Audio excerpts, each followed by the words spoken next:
बोलिए प्रेम से श्री सद्गुरु महाराज की जय। श्री सद्गुरु महाराज की जय। श्री सद्गुरु महाराज की जय। नमामि अमित ज्ञान रूपं कृपालम् अगम बोधदाता सुबुद्धि निधि विशालम् क्षमाशीलयति धीर गंभीर ज्ञानम् धर्मकील गृहधीर समधीर ध्यानम् जगत त्राणकारी अघारी उदारम्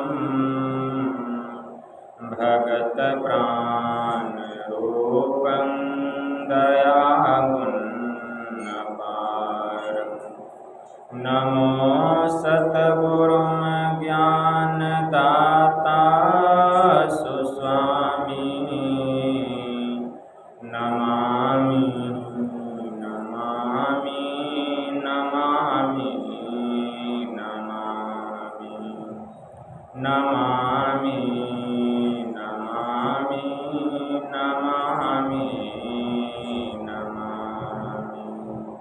महाराज सद्गुरु है राजन को राजा है जिनकी कृपा से सरल सर्व काजा भने में ही सोई परम गुरु नमामि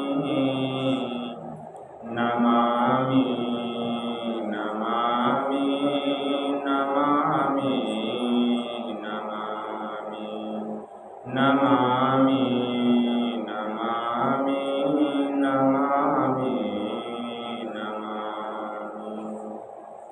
श्री सद्गुरु महाराज की जय। गोस्वामी जी ने रामचरितमानस में लिखा है कि देहिक देविक भौतिक तापा राम राज काहू नहीं व्यापा। कि राम के राज्य में, राम के शासन काल में किसी को भी देहिक देविक और भौतिक रोग नहीं होता। राम के राज्य में, राम के शासन काल में किसी को न तो देहिक कष्ट होता था, न देविक कष्ट होता था, न भौतिक कष्ट होता था। तो हम विचार करें, त्रेता युग में भगवान श्री राम का अवतरण हुआ। तो भगवान श्री राम का अवतरण हुआ और 14 वर्ष वनवास गमन करने के बाद जब भगवान श्री राम अयोध्या नगरी आए तो महर्षि वशिष्ठ मुनि ने उनका राज्याभिषेक किया, राजतिलक किया। वे राजगद्दी पर बैठे और 11,000 वर्षों तक उन्होंने शासन किया। और 11,000 वर्षों तक जब उन्होंने शासन किया तो 11,000 वर्षों तक के शासन काल में क्या किसी को कष्ट नहीं हुआ? सबसे पहले भगवान श्री राम को कष्ट हुआ, माता सीता को कष्ट हुआ। माता सीता को कितना कष्ट हुआ?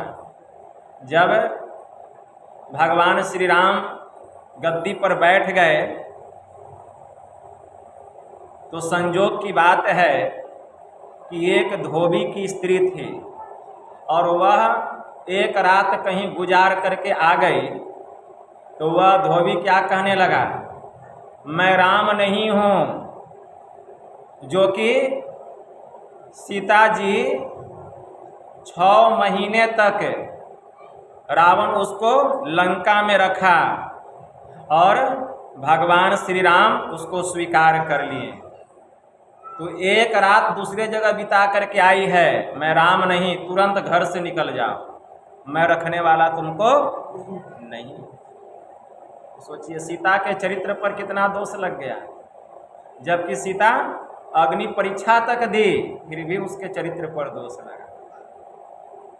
तो फिर यहाँ जो गोस्वामी जी लिखे हैं कि देहिक देविक भौतिक तापा राम राज काहू नहीं व्यापा, कि राम के राज्य में किसी भी प्राणी को न दैहिक कष्ट होता था, न देविक कष्ट होता था, न भौतिक कष्ट होता था।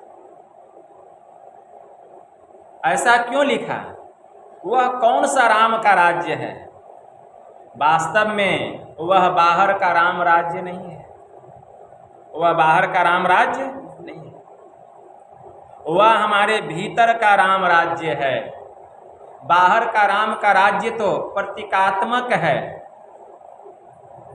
लेकिन वास्तविक राम का राज्य हम सबके भीतर में है। लेकिन राम के राज्य में पहले प्रवेश करना पड़ेगा। जो कोई राम के राज्य में प्रवेश कर जाता है उसको दैहिक देविक और भौतिक कष्ट नहीं होता। इसीलिए गोस्वामी जी ने लिखा, अगर त्रेता युग की यह बात होती तो गोस्वामी जी ये बात नहीं लिखते। वह कौन सा राम का राज्य है? राम के राज्य में प्रवेश करना पड़ेगा।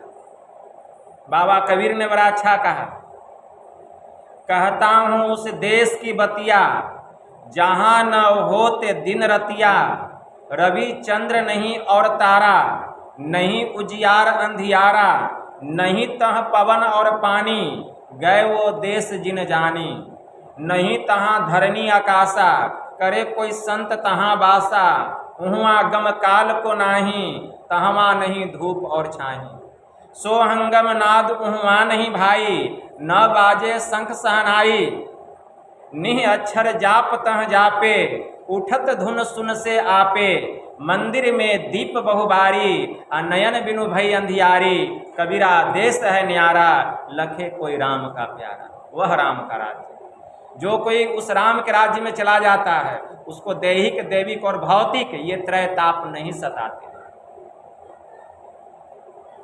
दैहिक कष्ट किसको कहा गया? शरीर में जो बीमारी होती है, किसी को घाव हो गया, किसी को खुजली हो गया, किसी को टीबी हो गया, किसी को कैंसर हो गया, नाना प्रकार का बीमारी, इसको कहा गया दैहिक रोग। देविक रोग किसको कहा गया? दैहिक और देविक। देविक रोग, कोई फूल तोड़ने के लिए पेड़ पर चढ़ा, अचानक गिर गया, उसका हाथ टूट गया, पैर टूट गया, मर गया, यह हुआ देविक रोग। हम ट्रेन पर सफर कर रहे थे, अचानक ट्रेन से जाकर के टकरा गई, 10-20 हजार लोग मारे गए, क्या हुआ? देविक रोग। अचानक भूकंप आ गया, बहुत लोग मारे गए, क्या हुआ? देविक प्रकोप, देविक रोग कहा गया। इसी को देविक रोग कहा गया। और भौतिक रोग, एक प्राणी को दूसरे प्राणी से जो कष्ट होता है, जैसे हमको आपसे हो गया, आपको हमसे हो गया, जैसे किसी को सांप ने काट लिया, किसी को बिच्छू ने डंक मार लिया, इसको भौतिक रोग कहा गया। तो ये जो 3 प्रकार के ताप हैं वे राम के राज्य में नहीं सताते। क्या त्रेता युग में किसी को सांप नहीं काटता होगा? किसी को बिच्छू डंक नहीं मारता होगा? किसी को शरीर में कोई दैहिक बीमारी नहीं होती होगी? किसी को खांसी नहीं होता होगा? सर्दी नहीं होता होगा? त्रेता युग में राम के राज्य में होता होगा कि नहीं? क्या किसी को अकस्मात मृत्यु नहीं होती होगी? जरूर होता होगा। तो इससे हम यह नहीं समझे कि त्रेता युग में भगवान श्री राम जब आए उसी के राज्य को राम का राज्य कहा गया। अरे वह राम के राज्य में तो 3 प्रकार का रोग था। वह कौन सा राम का राज्य? बंदौ राम नाम रघुवर को, हेतु कृषाणु भानु हिमकर को, विधि हरिहर में वेद प्राण सो, अगुण अनुपम गुण निधान सो। जो राम का नाम सूर्य चंद्रमा और अग्नि का कारण है, जब सूर्य नहीं था, चंद्रमा नहीं था, अग्नि नहीं था, तब भी वे राम थे। कहाँ थे? कहाँ था उनका राज्य? त्रेता युग में भगवान श्री राम आए, क्या उसके पहले राम नहीं थे? उसके पहले सूर्य नहीं था, सतयुग में सूर्य नहीं था। त्रेता युग के पहले सतयुग था, उस समय चंद्रमा नहीं था, उस समय अग्नि नहीं थी, सब चीज था। तो किस राम के राज्य की चर्चा गोस्वामी जी कर रहे हैं? वह बाहर का राम का राज्य है ही नहीं, इस दुनिया का राम का राज्य नहीं है। वह राम का राज है परमात्मा का परम पद। जो प्रभु के परम पद में जाकर के समा जाता है, वहां ये त्रैताप नहीं सताते। उस राम के राज्य में प्रवेश करना पड़ेगा। उस राम के राज्य में जाने के लिए भक्ति करनी पड़ेगी।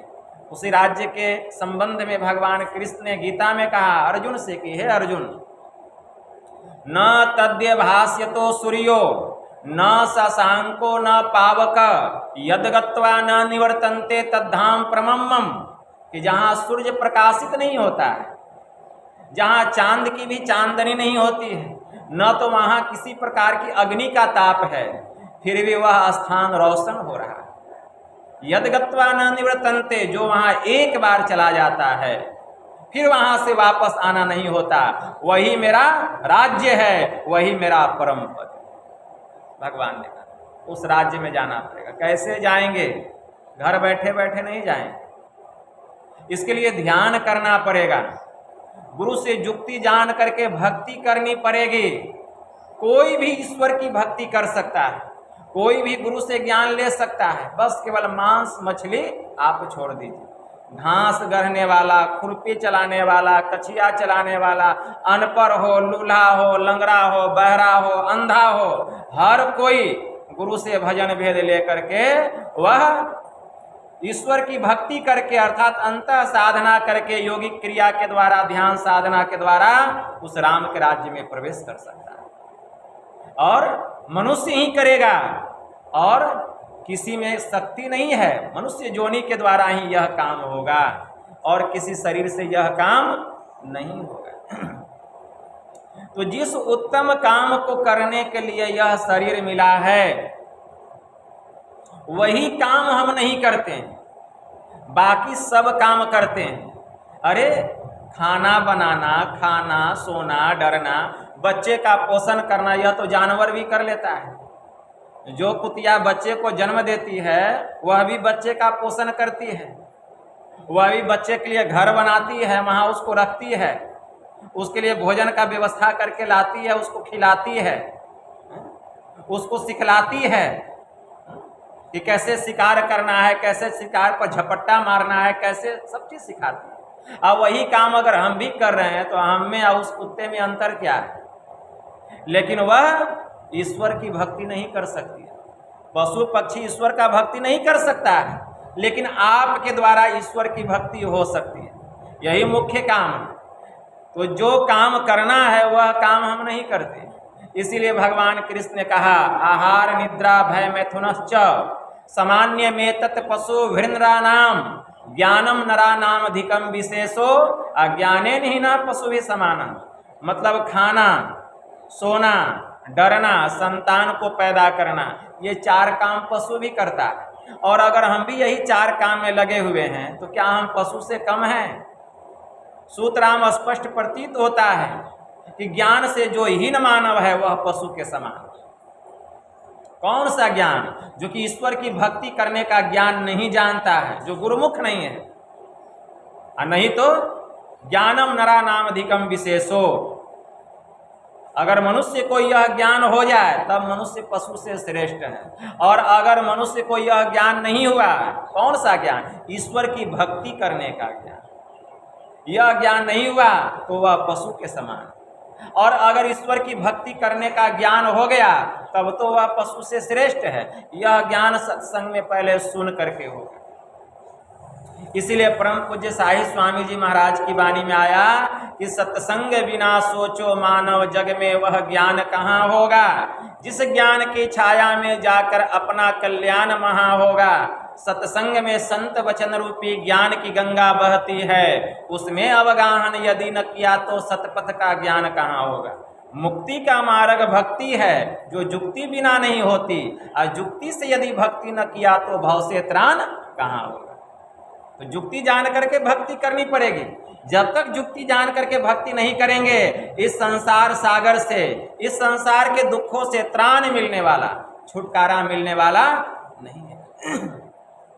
जुक्ति कहाँ मिलेगी? जुक्ति संत सदगुरु के शरण में जब तक नहीं जाएंगे ईश्वर की भक्ति करने की जुक्ति नहीं मिलेगी। कितना आप देवी देवता का पूजा कर लीजिए, वो जुक्ति नहीं बतलाएंगे। आप बतलाएंगे? जिस देवता की आप पूजा करते हैं वे बतलाएंगे कि हमारी भक्ति कैसे करनी है? क्यों? वह तो बोलता ही नहीं है, कहाँ से बताएगा? इसलिए बाबा कबीर ने कहा, देव पूजते हिंदू मर गए, तुरक मुए हज जाई, जटा बांधते जोगी मर गए, इनमें मुक्ति किन्हू न पाई, जो नर जोग जुगति इव पावे। किससे? संत सदगुरु से। खोजे आप शरीरा, तिनके मुक्ति संशय नाही कहत जोलाह कबीरा।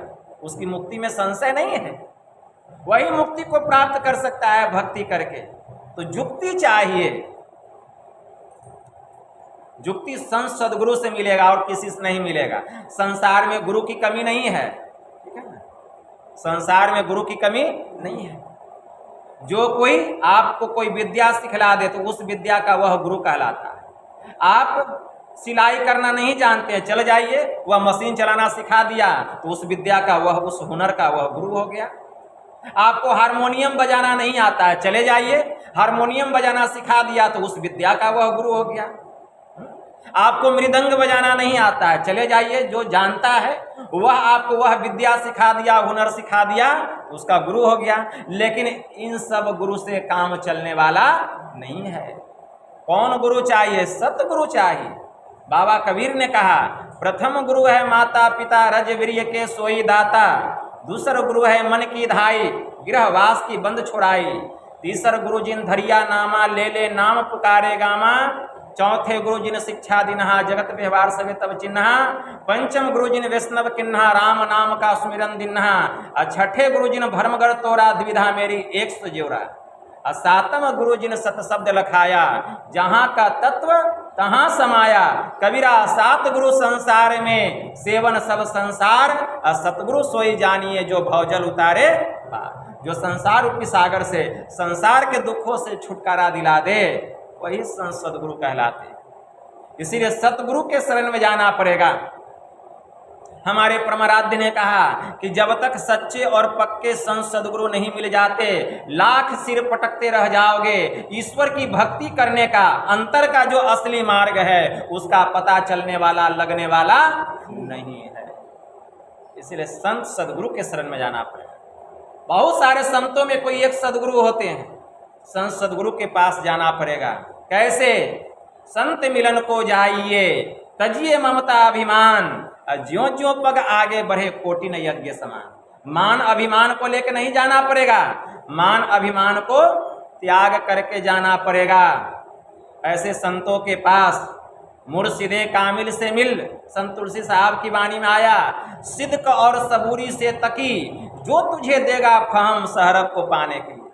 ऐसे संत सदगुरु रूपी बादशाह के शरण में जाओ, सच्चाई और संतोष से जाकर के मिलो, उनको दंडवत प्रणाम करो, तब वह तुम पर कृपा करेंगे और ईश्वर की भक्ति करने का जो जुक्ति है, जो अंतर का असली रास्ता है, उस रास्ते का ज्ञान बतलाएंगे। भगवान महायोगेश्वर श्री कृष्ण ने अर्जुन से कहा कि हे अर्जुन, तद्विधि प्राणी पाते न परिप्रश्न सेवया उपदेशयन्ति ते ज्ञानम ज्ञानिन स्वतत्वदर्शिनः, कि तत्वदर्शी महापुरुषों के शरण में जाओ, उनको दंडवत प्रणाम करो, कुछ दिनों तक उनकी सेवा करो। जब तुम्हारी सेवा से, खिदमत से वह प्रसन्न होंगे तब वे आत्मज्ञान का उपदेश करेंगे। उस ज्ञान को जानकर जब तुम ध्यान करोगे तो पहले तुमको अपना ज्ञान होगा, तदंतर मेरी पहचान होगी और तुम सदा के लिए दुखों से छूट जाओ। इसलिए जो गुरु धारण किए हैं उनको चाहिए कि नित्य नियमित संयम धर्म का पालन करते हुए नित्य प्रतिदिन सत्संग करना चाहिए, त्रैकाल संध्या करनी चाहिए और खूब सदाचार का पालन करना चाहिए। गुरु महाराज की वाणी में आया, योग हृदय वृत्त केंद्र बिंदु में युग दृष्टियों को जोड़ी कर, मन मानसों को मोरी आशा निराशा सब छोड़ी कर, ब्रह्म ज्योति ब्रह्म ध्वनि धार धरी आवरण सारे तोड़ी कर, असुरत चला प्रभु मिलन को विषयों से मुख को मोरी। झूठ चोरी नशा हिंसा और जारी छोरी कर, जीवन बिताओ स्वावलंबी भ्रम भारे खोरी कर। खून पसीने की कमाई से भोजन कीजिए, किसी से ठगिए मत, किसी से घूस मत लीजिए, किसी को लूटिए मत, किसी से बेईमानी मत कीजिए, किसी का चोरी नहीं कीजिए। अगर ये सब कर रहे हैं और भक्ति कर रहे हैं तो उसमें तरक्की मिलने वाली नहीं है, उन्नति मिलने वाली नहीं है। इसीलिए परमाराध्य ने कहा, जीवन बिताओ स्वावलंबी, भ्रम भारे फोरी कर, असंतों की आज्ञा है ये में ही, माथ धर छल छोरी। छल कपट से रहित होकर के ईश्वर की भक्ति कीजिए, गुरु की कृपा होगी और अंतर के उस मार्ग में, जो मार्ग मोक्ष का द्वार कहलाता है, उस द्वार में आप घुस जाइएगा। और घुस करके कहाँ जाइएगा? सीधे परमात्मा के पास, कहीं नहीं। वह द्वार का अंतिम कहाँ है? परमात्मा। मंजिल कहाँ है? उस रास्ते का अंत कहाँ है? ईश्वर, परमात्मा। वह रास्ता सीधे परमात्मा के पास पहुंचा देगा। जीवन के दुखों से छूट जाइए। यही थोड़ा सा आप लोगों को सुना दिए। बोलिए प्रेम से श्री सद्गुरु महाराज जी की जय। आप लोग गुरु कीर्तन कीजिए, मेरा प्रोग्राम है, हमको जाना जरूरी है।